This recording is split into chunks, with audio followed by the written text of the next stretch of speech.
ঝালকাঠির নলছিটি উপজেলার পূর্ব পাওতা এলাকায় ভুয়া ডাক্তারের মাধ্যমে শূন্যতে খাতনা করানোর পর গুরুতর অসুস্থ হয়ে মৃত্যুর সঙ্গে পাঞ্জা লড়ছে 7 বছর বয়সী শিশু কাউসার হোসেন।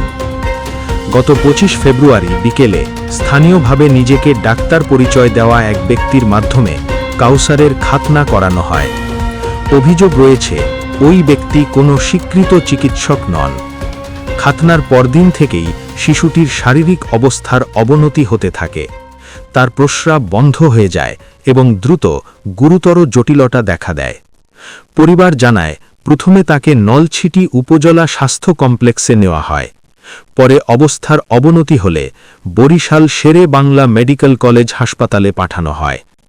সেখান থেকে উন্নত চিকিৎসার জন্য ঢাকায় নেওয়া হলে কয়েকটি হাসপাতালে ভর্তি না নেওয়ার পর অবশেষে তেজগাঁওয়ের একটি বেসরকারি হাসপাতালে আইসিইউতে ভর্তি করা হয়। হাসপাতাল সূত্রে জানা গেছে, শিশুটির শরীরে মারাত্মক সংক্রমণ ছড়িয়ে পড়েছে। চিকিৎসকদের মতে সেপ্টিসেমিয়া ও এনসেফালাইটিস সহ গুরুতর সংক্রমণ তার মস্তিষ্কেও প্রভাব ফেলেছে। বর্তমানে সে আইসিইউতে আশঙ্কাজনক অবস্থায় চিকিৎসাধীন। এদিকে দিনমজুর বাবা ছেলের চিকিৎসার ব্যয় বহন করতে না পেরে সমাজের বিত্তবান ও মানবিক মানুষের কাছে আর্থিক সহায়তার আবেদন জানিয়েছেন। ঘটনাটি জানাজানি হওয়ার পর এলাকায় ব্যাপক ক্ষোভ ছড়িয়ে পড়েছে। স্থানীয়দের দাবি, ভুয়া ডাক্তার পরিচয়ে চিকিৎসা করার ঘটনায় দ্রুত তদন্ত করে অভিযুক্ত ব্যক্তিকে আইনের আওতায় আনা হোক। আমার একই বাড়ি আমরা বসবাস করি। এই যে আমাদের ফুরকান, এর ছেলে হইল যে কাউসার, যে আজকে মৃত্যুর সাথে পাঞ্জা লড়তেছে। এই ওই বিকালের দিকে নলছিটি মেডিকেলে নিয়ে যায় ওই যে মুসলমানি করানোর জন্য। ইতিমধ্যে ফুরকানের সাথে দেখা হয়। ফুরকান বলতেছে যে আমি তো মুসলমানি করাই। এরপরে একে উৎসাহিত করার পরে ওই ফুরকানের সাথে যায়। যাওয়ার পরে ওর মুসলমানি করায়। মুসলমানি করার পর একে 1200-1300 টাকা এর কাছ থেকে নেয় এবং ওই যাইয়া তারপরে বাড়িতে নিয়ে আসার পরে ওই ব্যথায় প্রস্রাব করতে পারে না, বেদনা চিৎকার চিল্লাপাল্লা করে। এরপরে ও ডাক্তারের সম্মুখীন হয়। আমরা নিয়ে যাই, প্রতিমধ্যে সে জ্ঞান হারায় ওই কাউসার। জ্ঞান হারানোর পরে ডাক্তার বলতেছে সম্ভবত ডেড এক্সপায়ার ওষুধ প্রয়োগ করছে, যার কারণে এই অবস্থা হইতেছে। এরপর আমরা নিয়ে আসি বাড়িতে, আবারও প্রতিমধ্যে ওই অবস্থায় আবার নিয়ে যাই সঞ্জিতদার কাছে। সঞ্জিতদা আবার পরে এই রিপন ভাইও তখন উপস্থিত ছিল। রিপন ভাই আমাদেরকে বলে যে সঞ্জিতদার কাছে নিয়ে যাও তাৎক্ষণিকভাবে। আর সঞ্জিতদার কাছে নিয়ে যাই এবং সে আবার ওষুধ সাজেস্ট করে এবং বরিশালে অ্যাডভাইস দেয়। বরিশাল নিয়ে যাওয়ার পর বরিশালে রাখে নেয়, সেখান থেকে ঢাকা রেফার করে। ঢাকায়ও রাখে না, ঢাকা মেডিকেলে রাখে নেয়। এরপর পিজিতে নিয়ে যায়, পিজিতেও রাখে নেয়।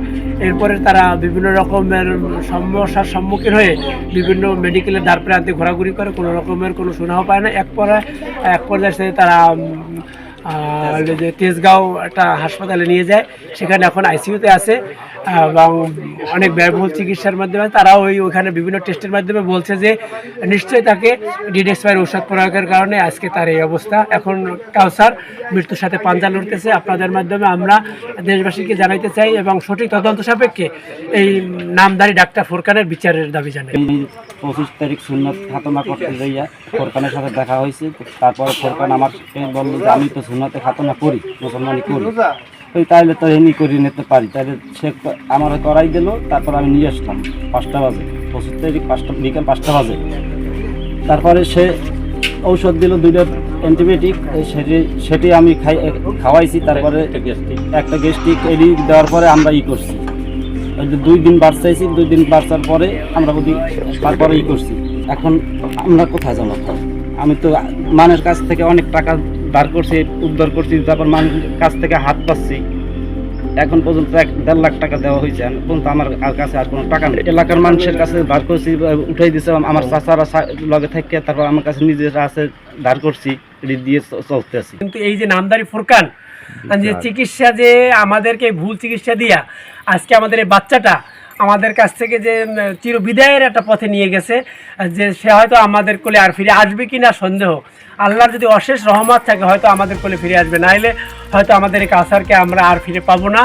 আপনাদের মাধ্যমে, প্রশাসনের মাধ্যমে আমরা জোর দাবি জানাই, এই নামধারী ভুয়া ডাক্তার নামে যে ফুরকান, সে 2টা চাকরি করে। একটা হচ্ছে যে ওয়ান ফার্মাসিউটিক্যালস, আরটা হচ্ছে যে কুমুদি ফার্মাসিউটিক্যালস, এবং নিজে একটা ফার্মেসি চালায় এবং তার শ্বশুরও একটা ফার্মেসি চালায়।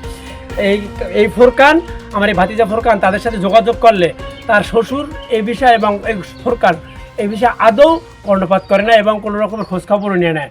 আমরা আপনাদের মাধ্যমে জোর দাবি জানাই যেন এই ভুয়া ডাক্তারের যেন সঠিক বিচার হয় এবং আইনের আওতায় আনা হয়। এখন যে পরিস্থিতি, ওই ছেলের যদি বাড়িতে আনে তাহলে বাঁচানোর মতন কোনো কায়দা থাকবে আর কি, আমরা বাঁচাতে পারবো না। কিন্তু যেভাবে টাকা পয়সা খরচ হইতেছে, কিন্তু এভাবে ওর দাদা বাকি বাপের সমর্থন নাই, ঠিক আছে। আমরা চাই যে এর একটা কঠিন বিচার হোক, কেন এরকমের করছে। তার আমি এই ফোরকানের সঠিক বিচার আমি প্রশাসনের কাছে দাবি করতেছি।